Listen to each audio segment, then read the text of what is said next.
Students, आज हम बात करें refraction on the basis of wave theory. तो वेव थ्योरी हमने की थी हाइगन्स की, हाइगन्स प्रिंसिपल किया था। तो हाइगन्स प्रिंसिपल में हमने क्या जाना था कि जो मेरे पास वेव फ्रंट्स बन रहे हैं, है ना, वेव फ्रंट्स के बारे में बात की थी कि जो हर एक पॉइंट है वेव फ्रंट का व्यक्त करते हैं fresh source of a new disturbance जिनको हम सेकेंडरी वेव या सेकेंडरी वेवलेट कहते हैं। ठीक है। और जो सेकेंडरी वेवलेट है वो स्प्रेड आउट हो रहे थे in all direction with the speed of light in the given medium. और थर्ड हम इसमें बात करें, जो न्यू वेव फ्रंट बनता है वो किसी भी वक्त फॉरवर्ड एनवेलप एक और नया बना सकते हैं, उसके आगे एक और वेव फ्रंट बना सकता है। ठीक है। तो पिछली क्लास में हाइगन्स प्रिंसिपल किया था और रिफ्लेक्शन की लॉज को प्रूव किया था on the basis of Huygens principle. इस क्लास में हम रिफ्रैक्शन जो प्रूव करेंगे कि on the basis of wave theory refraction of light possible है कि नहीं। बेसिकली हम laws of refraction on the basis of Huygens Huygens wave theory की बात करेंगे। ठीक है। For that let us assume कि मेरे पास क्या है, एक बैरियर है जो कि, ठीक है, एक बैरियर है जो कि एक रेनर और डेंसर मीडियम को अलग अलग कर रहा है। ठीक है। तो मेरे पास एक सोर्स है, पहले एक लाइन बना लेते हैं। हाँ जी, मेरे पास एक सोर्स है जिससे क्या एक रे ऑफ लाइट आ रही है इस डायरेक्शन में। तो अब जैसे ही मेरे पास एक, ये मान लीजिए मेरे पास जो है ये वाला मीडियम रेयर है। ठीक है। ये वाला मीडियम क्या है, रेयर है, और ये वाला मीडियम डेंसर है। तो रेयर टू डेंसर आ रही है। तो लॉज ऑफ रिफ्लेक्शन में क्या करते थे कि अगर ray of light rare to denser है तो it bends towards the normal. Rare to denser है तो जो लाइट है वो टुवर्ड्स से नॉर्मल बेंड करेगी। तो पहले नॉर्मल ड्रॉ करते हैं। चलिए नॉर्मल ड्रॉ करते हैं। नॉर्मल मेरे पास के विद रिस्पेक्ट टू आ जाएगा यहाँ पे। शायद थोड़ा सा टेढ़ा बन गया, हाँ इस तरफ से तो सीधा बन गया। इसको दोबारा बनाते हैं यहाँ पे। ठीक है। थोड़ा सा वर्क है अभी भी, बट स्टिल ये मेरे पास नॉर्मल है। इस नॉर्मल को मैं एन का नाम दे दूँ। अब रेयर टू डेंसर जा रही है तो लाइट मेरे bend towards the normal, towards the normal, यानी कि मेरे पास एक इस तरफ से ऐसे बेंड हो जाएगी। ठीक है। चलिए बेंड हो गई। ये सोर्स ऑफ लाइट है जहां से मेरे पास लाइट आ रही है। इंसिडेंट लाइट है। इंसिडेंट लाइट है तो नॉर्मल के साथ एक एंगल ऑफ इंसिडेंस बनाएगी, दैट इज आई। ठीक है। रिफ्रैक्ट होगी, बेंड होगी ना, रिफ्रैक्शन की बेंडिंग ऑफ लाइट। रिफ्रैक्ट होगी तो नॉर्मल के साथ एक एंगल बनाएगी आर, बना दिया। ठीक है। मान लीजिए इसका एक पार्ट रिफ्लेक्ट बैक भी हो, थोड़ा सा पार्ट जो है इसका रिफ्लेक्ट बैक हो गया, अज्यूम कर लेते हैं। ठीक है। तो मेरे पास बेसिकली अब प्लेन वेव फ्रंट आ क्या रहा है, यहाँ पे ना आप ये समझिए कि मेरे पास एक पार्ट जो रिफ्लेक्ट बैक कर उसी से वेव फ्रंट आएगा। तो वो है इस, ये ऐसे। ठीक है। अब थोड़ी सी नेमिंग करते हैं। यहाँ पर इसको मैं नाम दूंगी ए। ठीक है। इसको, इस यहाँ पे एक मेरे पास वेव फ्रंट बन रहा है ए, और यहाँ पे बनेगा बी मीडियम। कैसे आएगा कि मेरे पास एक और रे ऑफ लाइट आएगी, एक और रे ऑफ लाइट आएगी इसके ऊपर रिफ्लेक्ट होने के लिए यहाँ पे। ठीक है। अब ये वाली रे ऑफ लाइट और ये वाली रे ऑफ लाइट में तो ये वाला देखो, ये तो रिफ्लेक्ट बैक होगी ना, अगर रिफ्लेक्ट बैक होगी ये इधर आ रही है। तो अगर ये ए है, यहाँ पे बी बन गया, ए बी। ए बी मेरे पास क्या है, वेव फ्रंट है, ये एक प्लेन वेव फ्रंट है। ए बी क्या है मेरे पास, एक प्लेन वेव फ्रंट है। ठीक है। प्लेन वेव फ्रंट आ गया, कहाँ पर आ गया, it is incident on the plane surface X Y, X Y surface के ऊपर है। ठीक है। और ये ग्रीन और डेजर्ट को सेपरेट करे। हाँ जी। मान लीजिए मेरे पास वेलोसिटी ऑफ लाइट v1 है। ठीक है। यहाँ पे वेलोसिटी ऑफ लाइट v1 है, v1 क्या हो गया इसको, वेलोसिटी ऑफ लाइट v1 है, इसमें वेलोसिटी ऑफ लाइट क्या v2 जा रही है इस तरह। ठीक है, अब जो ये वाला पार्ट है ना, इस तरह से आ रहा है, ये यहाँ पर इस तरफ, वेट बना के दिखाती हूँ, इस तरफ ये रिफ्लेक्ट हो रहा है ये वाला पार्ट। ठीक है, यहाँ पर इस तरफ रिफ्लेक्ट हो रहा है। ठीक है, ये जब यहाँ पे रिफ्लेक्ट हो रहा है तो ये रिफ्लेक्शन देखिए कंप्लीटली बेंड हो गई है, क्योंकि थोड़ा इसमें ना एंगल का भी होता है कि इसका एंगल थोड़ा डिफरेंट था विद द प्लेन, तो ऐसे कंप्लीटली इस तरफ से ही रिफ्लेक्ट होके आ गया। तो यहाँ पर ये एंगल ऑफ रिफ्लेक्शन यहाँ पे बन रहा है। ठीक है, आर, इसको मैं नाम दूंगी सी का, जहाँ पे रिफ्लेक्ट हुई तो इसको नाम दे दूंगी, ये जो पॉइंट ऑफ इंटरसेक्शन है ये टी बन गया। ठीक है, अब यहाँ पे ये, यहाँ पर भी एक वेव फ्रंट बन रहा है इस तरह से, अगर ध्यान दिया जाए यहाँ पे एक वेव फ्रंट बन जाएगा। ठीक है, तो ये मेरे पास स्टेबल मीडियम था, ये डेंसर है, ये मेरे पास एक्चुअल में क्या है, रिफ्लेक्टेड वेव फ्रंट है, रिफ्लेक्टेड वेव फ्रंट है। ये किसकी वजह से बना, ये इधर रिफ्लेक्ट बैक करके गई ना, इसकी वजह से रिफ्लेक्टिव वेव फ्रंट बना।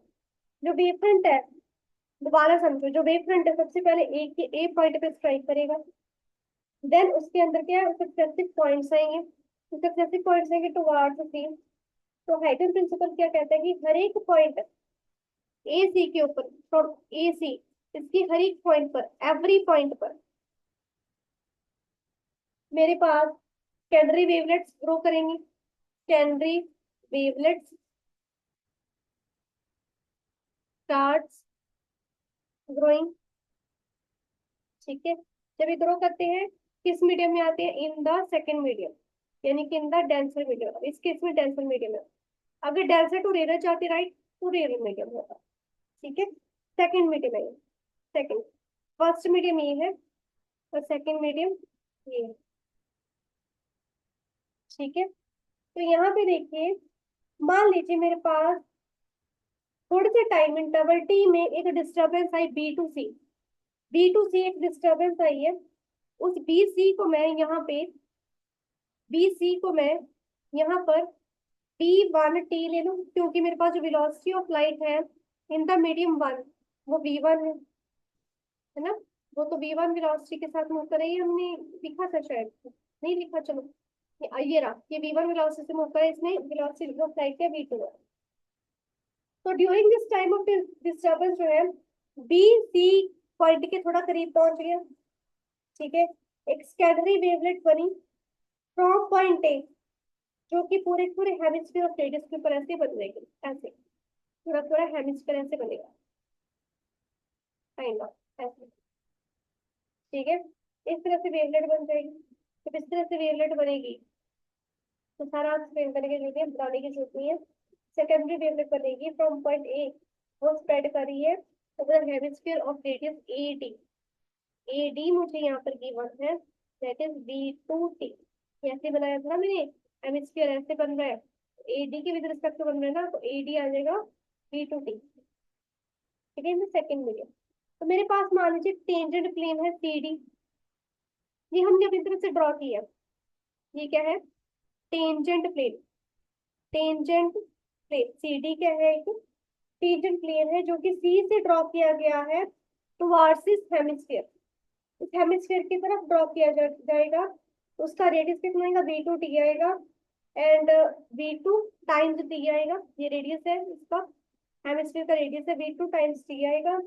और ये मेरे पास एक नया रिफ्लेक्टिव वेव फ्रंट बना रहा है, तो थोड़ा कॉम्प्लेक्स है समझना, तो थोड़ा और आसान तरीके से अगर ट्राई करें तो बेसिकली मेरे पास सोर्स से wave of light I, reflect तो कुछ पार्ट रिफ्लेक्ट बैक हो गया, इसकी वजह से रिफ्लेक्ट बैक होने की वजह से यहाँ पे एक सेकेंडरी वेव फ्रंट बनने लगा, जिसको मैं अगर दिखाना चाहूँ तो यहाँ पे एक रे ऑफ लाइट आई, इस रे ऑफ लाइट को मैंने देखा तो यहाँ पे एक टेंजेंट प्लेन बना दिया उस रे ऑफ लाइट की मदद से। देखो यहाँ पे रिफ्लेक्शन भी हो सकती है, रिफ्लेक्शन हो सकती है, कुछ भी हो सकता है, रिफ्लेक्शन भी हो सकती है, रिफ्रैक्शन भी हो सकती है। ये मैंने अपनी तरफ से सी डी एक रिफ्लेक्टिव वेव फ्रंट बनाया है, वो सी डी है क्या, टेंजेंट प्लेन है। ठीक है, यहाँ पे मेरे पास वेव फ्रंट बन रहा है इस तरह से, हेमिस्फीयर की फॉर्म में बन रहा है, और ये जो है मेरे पास रेडियस आ रहा है, ये वाला ए टू डी पार्ट वाला है ना, जो ये रेडियस आ रहा है इस हेमिस्फीयर का। ठीक है, अब ये जो रेडियस आ रहा है उसकी वैल्यू दे रखी है v टू टाइम्स टी। ठीक है, वैसे भी वेलोसिटी क्या होती है, change in displacement upon change in time, तो आर क्या आ जाएगा, v इंटू टी। तो आर यहाँ पे जो रेडियस है तो v2 टाइम्स टी आ गया, एक ही बात है। ठीक है, अब क्या करेंगे, अब हम लेते हैं एक राइट एंगल ट्रायंगल। यहाँ पे ना एक राइट एंगल ट्रायंगल बन रही है, सोचो कौन सी होगी। एक यहाँ पर राइट एंगल ट्रायंगल बन रही है, वो है ट्रायंगल ए बी सी। ठीक है, यहाँ पर ये राइट एंगल ट्रायंगल यहाँ पे ये बन रहा है। तो फिर जो एंगल साइन बी ए सी है, साइन बी ए सी है साइन ऑफ एंगल बी ए सी, ये जो है मेरे पास, इसको निकालना। ये मेरे पास क्या है यहाँ पे विद रिस्पेक्ट टू दिस, देखो यहाँ पे जैसे थोड़ा ऑल्टरनेट एंगल वाला कॉन्सेप्ट लगाना पड़ेगा। ये भी एंगल आई बन रहा है। ठीक है, in right angled triangle A B C है। ठीक है, और यहाँ पे साइन बी ए सी मेरे पास जो आई है, साइन आई जो है किसके इक्वल आएगा, अब राइट एंगल ट्रायंगल है तो वही पंडित बिहारी प्रसाद हर हर बोले, साइन आएगा परपेंडिकुलर अपॉन हाइपोटेन्यूज। तो इसके अकॉर्डिंग परपेंडिकुलर क्या है? मैंने कहा कि इसके बीच में 90 का एंगल बनता है। परपेंडिकुलर क्या है, बीसी, राइट। हाइपोटेन्यूज क्या है, एसी। ये मेरे पास बेस है, ये परपेंडिकुलर है, और ये हाइपोटेन्यूज। इसको थोड़ा टेढ़ा करके देखोगे ना तो आपको दिखाई देगा, क्लियरली होगा। अगर आप कॉपी के ऊपर बनाओगे तो टेढ़ा करके पता लगेगा। परपेंडिकुलर आ गया बीसी, हाइपोटेन्यूज क्या आ गया, एसी। तो साइन आई की वैल्यू मेरे पास आ जाएगी sign I equals B C over A सी। ठीक है, इसको रख लो, संभाल के रख लो। अब आती है in right angle triangle A D. जब ये भी एक राइट एंगल ट्रायंगल, इसको थोड़ा सा क्लियर कर ले।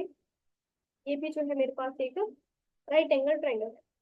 Now in right angled triangle A D C, A D C में 90 का एंगल कहाँ बनेगा, सोचो। डी पे। वेरी गुड, डी पे मेरे पास 90 का एंगल बन रहा है। ठीक है, तो ये मेरे पास 90 का एंगल बन रहा है। तो मैं, अगर ये परपेंडिकुलर है तो ये बेसिस किस और ये हाइपोटेन्यूज है।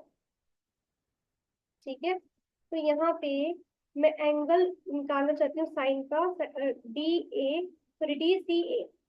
डी सी ए एंगल ये वाला निकालना है, ये जो मेरे पास आर बन रहा है, ये निकालना चाहती हूँ। क्या आएगा, साइन आर आएगा। साइन आर है, साइन की वैल्यू किसके ऊपर, परपेंडिकुलर अपॉन हाइपोटेन्यूज। यहाँ पर परपेंडिकुलर कौन है, यहाँ पर परपेंडिकुलर कौन है, एडी। ये परपेंडिकुलर है, ठीक है, ये हाइपोटेन्यूज है। एसी तो ऑलरेडी हाइपोटेन्यूज और ये बेस है ना। तो ये हाइपोटेन्यूज ये आ गया, तो यहाँ पे आ जाएगा ए D over A C.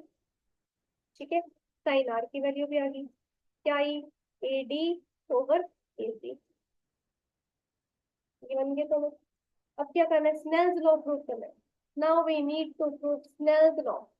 Snell's law क्या कहता है कि sine I upon sine R is equals to constant.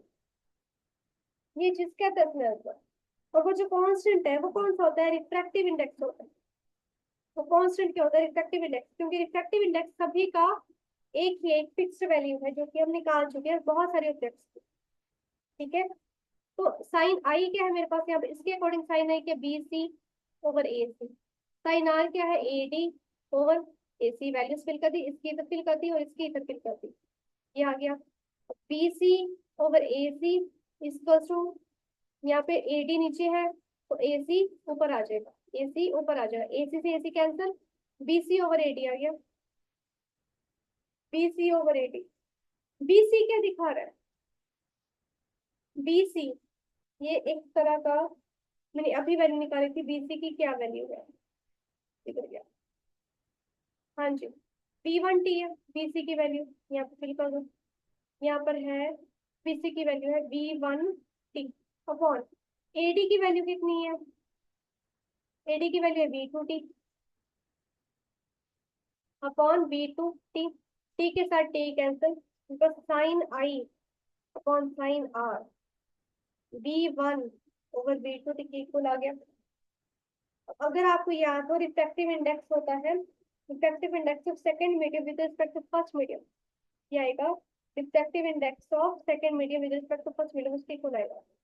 It is known as refractive index of second medium with respect to first. Refractive index होता क्या है? Optical density. रिफ्रैक्टिव इंडेक्स हम क्या लेते हैं? Speed of light upon speed of light in medium. ये speed of light in vacuum है, ये speed of light in medium है। ठीक है, ये आ रहा है। तो जब दो लेंगे, मान लो मेरे पास with respect to two with respect to one है, तो C upon B two upon C upon B one आएगा। तो C upon B two V one upon C, C के साथ सी कैंसिल, इसमें तो V one upon B C V two आ गया। तो ये वैल्यू यहाँ से ऐसे इसके अंदर फिल की है। ठीक है, तो उसने सेल्स लॉ को प्रूव कर दिया। ठीक है, तो ये आ गया।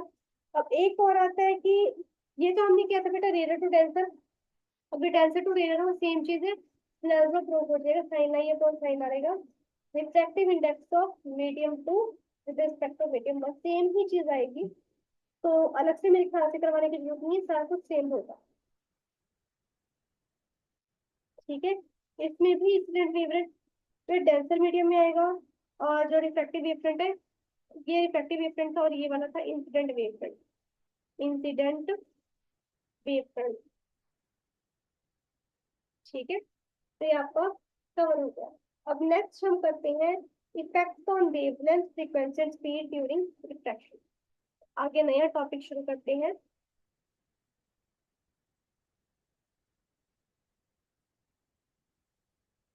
Effect of wavelength frequency and speed during refraction. Refraction के दौरान लाइट की वेवलेंथ फ्रीक्वेंसी और स्पीड के ऊपर क्या इम्पैक्ट पड़ रहा है, के बारे में हम स्टडी करेंगे। मान लीजिए मेरे पास कोई भी सोर्स ऑफ लाइट है और वो रेस्ट पे है किसी भी मीडियम में, और जो ऑब्जर्वर है वो भी रेस्ट पे है लेकिन वो अनदर मीडियम में। ठीक है, मान लीजिए आप पहाड़ के ऊपर खड़े हो या फिर समुद्र के किनारे खड़े हो, आपके पास के सोर्स ऑफ लाइट है, और आपका दोस्त ही पानी के अंदर के स्कूबा डाइविंग वाला सूट डाल के बैठा है, उसके पास प्रॉपर ऑक्सीजन सिलेंडर है, सब कुछ पड़ा है।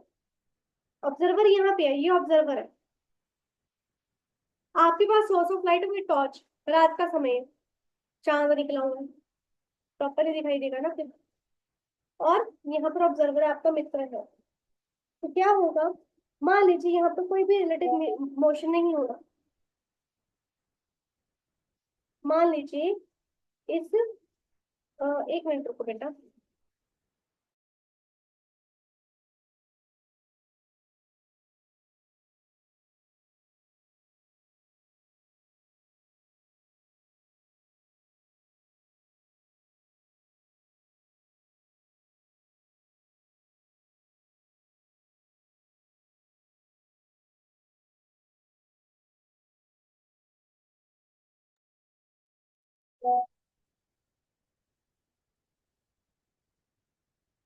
तो हमारे पास तो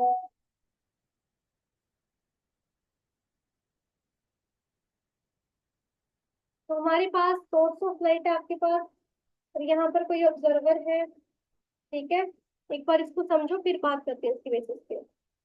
तो मेरे पास बेसिकली कोई रिलेटिव मोशन नहीं हो रहा, दोनों मीडियम के बीच पानी स्टिल है, ना पानी ऊपर है ना बाहर हवा चल रही है, सब कुछ स्टिल पड़ा है।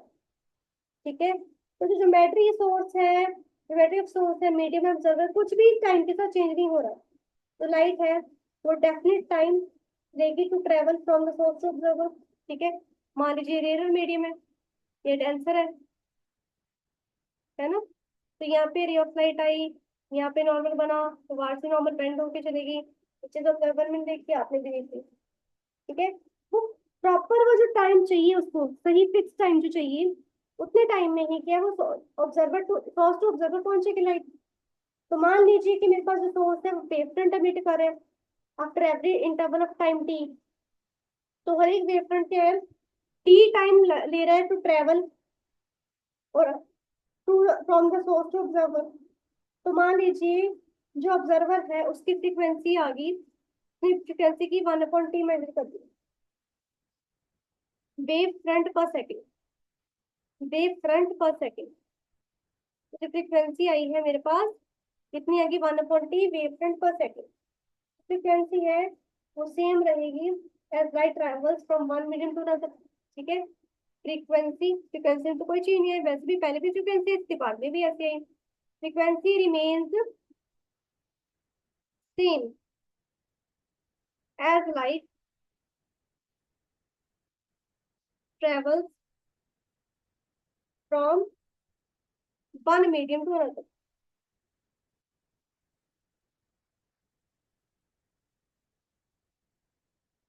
ठीक है, तो जो फ्रीक्वेंसी है वो करेक्टरिस्टिक है तो उसकी, तो मैं ये कह दूंगी जो स्पीड ऑफ लाइट है वो डिफरेंट होगी, डिफरेंट मीडियम के लिए वेवलेंथ भी डिफरेंट होगी। तो मेरे पास जो जैसे कि रिफ्रैक्टिव इंडेक्स ले लो दोनों का, तो विद रिस्पेक्ट टू वन क्या आएगा, V1/V2। ठीक है, अब V1 क्या है, V क्या है, फ्रीक्वेंसी टाइम्स वेवलेंथ। ठीक है, फ्रीक्वेंसी दोनों में सेम है लेकिन वेवलेंथ चेंज होगी, यहाँ पे फ्रीक्वेंसी सेम है वेवलेंथ चेंज होगी।